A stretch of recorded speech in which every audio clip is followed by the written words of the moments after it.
हमारी तो ख्वाहिश है हमारी भारतीय जनता पार्टी का जिसका डीएनए हो वही उम्मीदवार होना चाहिए।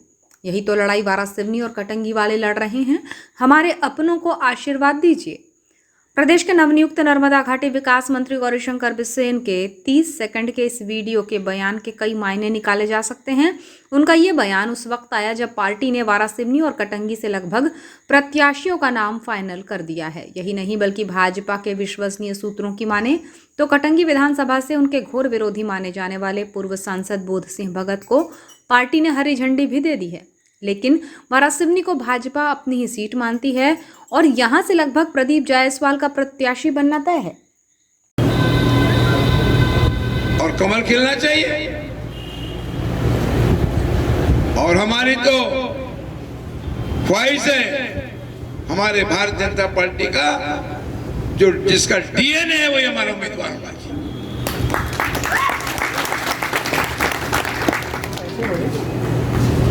यही तो लड़ाई वारासिवनी वाले और कटंगी वाले लड़ रहे हैं। हमारे अपनों को आशीर्वाद दीजिए।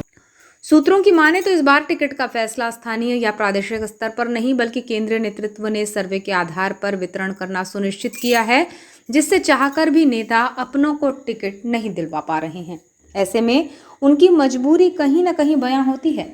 प्रदेश के विधानसभा चुनाव में विधानसभा की टिकटों को लेकर इस बार अप्रत्याशित घोषणा से पार्टी के बड़े नेता भी असमंजस में हैं, जबकि उन्हें उम्मीद थी कि उनके चहेतों को टिकट दिया जाएगा। लेकिन पार्टी ने व्यक्ति से ज्यादा सर्वे को प्राथमिकता दी है और यही कारण है कि बैहर में भगत नेताम और लांजी में राजकुमार कर्राहे को नेतृत्व ने प्रत्याशी बनाया है। और जैसा कि मीडिया रिपोर्ट सामने आ रही है उससे ये भी लगता है कि पार्टी जिले की 4 और विधानसभा सीटों में कोई नया प्रयोग ना कर दे, और यदि ऐसा होता है तो ये कोई आश्चर्य की बात नहीं होगी।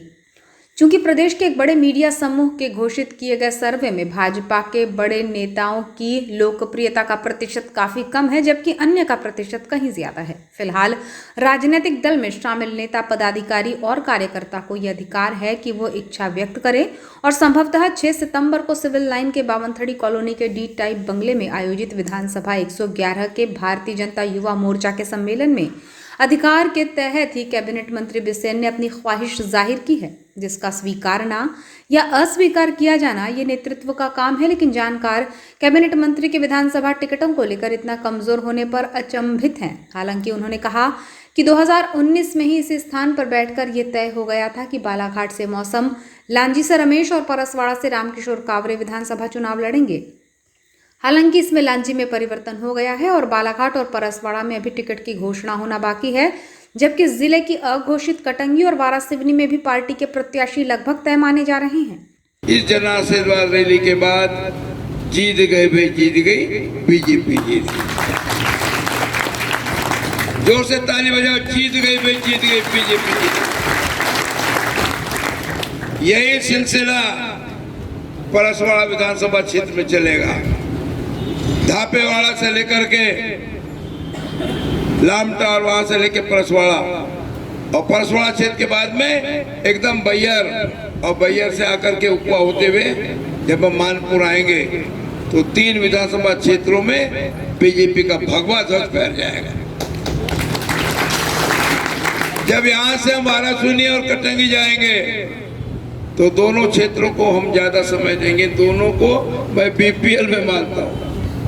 और आपको पता होना चाहिए कार्यकर्ता साथियों, 1 साल से सर्वाधिक समय आप पे गौरीशंकर ने कहीं दिया है तो कटंगी और वारासिवनी को दिया है। भाजपा महामंत्री गौरव श्रीवास्तव ने बताया कि डी टाइप बंगले में आयोजित बालाघाट विधानसभा के भाजपा युवा मोर्चा कार्यकर्ता सम्मेलन में युवाओं को कैबिनेट मंत्री गौरीशंकर बिसेन, पूर्व नगरपालिका अध्यक्ष रमेश रंगलानी, अनिल धुवारे और महामंत्री मौसम हरिनखेड़े का मार्गदर्शन मिला, जिसमें युवाओं को चुनावी समर में एकजुटता के साथ सभी 6 विधानसभा सीटों पर भाजपा का कमल खिलाने के लिए तन मन से जुट जाने को कहा गया है। उन्होंने बताया कि कार्यकर्ता सम्मेलन में विधानसभा के सभी 4 मंडलों बालाघाट, भरवेली, लालबर्रा और खमरिया मंडल अध्यक्षों ने युवाओं को एकजुट करने में महती भूमिका निभाई है। अब हम जब तक जिले की सभी 6 विधानसभा सीटों पर कमल नहीं खिला देते हैं तब तक चैन से नहीं बैठेंगे।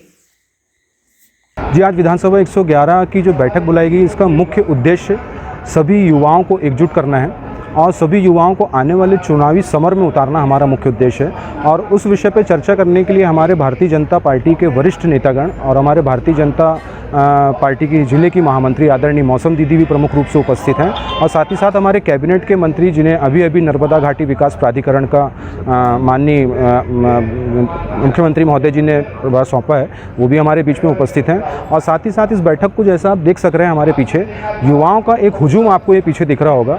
इस बैठक को सफल बनाने के लिए और इस बैठक में पूरे युवाओं तक को यहाँ तक लाने के लिए हमारे चारों मंडल अध्यक्ष, बालाघाट से जैनेंद्र कटरे जी, लालबर्रा से हमारे संजीव अवधिया जी, भरवेली से हमारे मंडल अध्यक्ष करण सिल्लारे जी, और साथ ही साथ खमरिया मंडल का हमारा काम देख रहे पंकज खोखले जी ने दिन रात मेहनत करके पूरे युवा साथियों को पहले हमारे 11-11 की टोली की टीम से जोड़ा, और आज उन्हें प्रेरित करके आज इस युवा सम्मेलन में यहाँ पर बंगले में बुलाकर, डी टाइप बंगले में जो हमारा कार्यक्रम था वहाँ पर बुला करके इस कार्यक्रम को सफल बनाने के लिए हम पूरे जो प्रयासरत थे, आप देख सकते हैं कि हम उस प्रयास में सफल भी हुए हैं और हमारा पूरा युवा एकजुट हो चुका है। और इस चुनावी समर में भारतीय जनता पार्टी को पूरी 6 विधानसभा में जीत दिलाने के लिए वो प्रतिबद्ध हो चुका है, और उसने संकल्प ले लिया है कि जब तक हम भारतीय जनता पार्टी की 6 सीटों पे कमल खिला करके नहीं लाएंगे तब तक हम चैन से भी नहीं बैठेंगे। और भारतीय जनता युवा मोर्चा के हमारे पूरे युवाओं पर मुझे पूर्ण भरोसा है कि जो वो ठान लेते हैं उसको पूर्ण रूप से संपन्न कराने में अपना सर्वस्व न्यौछावर करने भी तैयार रहते हैं, और निश्चित तौर पर सारे युवा एकजुट होकर के पूरी 6 विधानसभा में